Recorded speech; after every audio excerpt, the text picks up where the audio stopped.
Men learn to suppress the emotions before they learn to feel.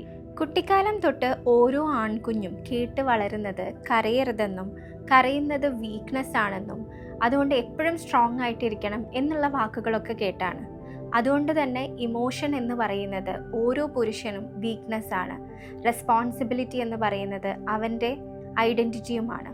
അവനെക്കൊണ്ട് പറ്റുന്നതിനേക്കാൾ കൂടുതൽ ഭാരം എടുക്കേണ്ടി വന്നാലും അവനൊരിക്കലും അവനെക്കൊണ്ട് പറ്റില്ല എന്ന് ബാക്കിയുള്ളവരുടെ മുന്നിൽ കാണിക്കാറില്ല. കാരണം അങ്ങനെ കാണിച്ചാൽ അവൻ വീക്കായി പോവോ, ബാക്കിയുള്ളവരെന്നെ മനസ്സിലാക്കാതെ പോവോ എന്നുള്ള ഭയമൊക്കെയാണ് ഇതിന് കാരണം.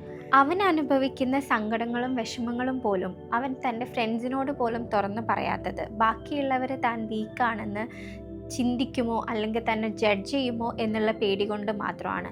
ഇതിനർത്ഥം അവർക്കൊരിക്കലും സങ്കടങ്ങളും വിഷമങ്ങളും ഇല്ല എന്നല്ല. അവൻ മിണ്ടാതിരിക്കുന്നത് ഒരിക്കലും ഈഗോ കൊണ്ടോ അകലം പാലിക്കുന്നത് സ്നേഹമില്ലായ്മ കൊണ്ടോ അല്ല. It's all about exhaustion he is feeling since childhood. ബാക്കിയുള്ളവർ മനസ്സിലാക്കപ്പെടാതെ പോകുമോ എന്നുള്ള ഭയം കൊണ്ട് മാത്രമാണ് ഇതെല്ലാം ഓരോ പുരുഷന്മാരിലും സംഭവിച്ചുകൊണ്ടിരിക്കുന്നത്. ഇവിടെ ഒരിക്കലും ജഡ്ജ്മെൻ്റ് അല്ല ആവശ്യം, but they need space. Behind every responsible man there is a heart that taught to hide.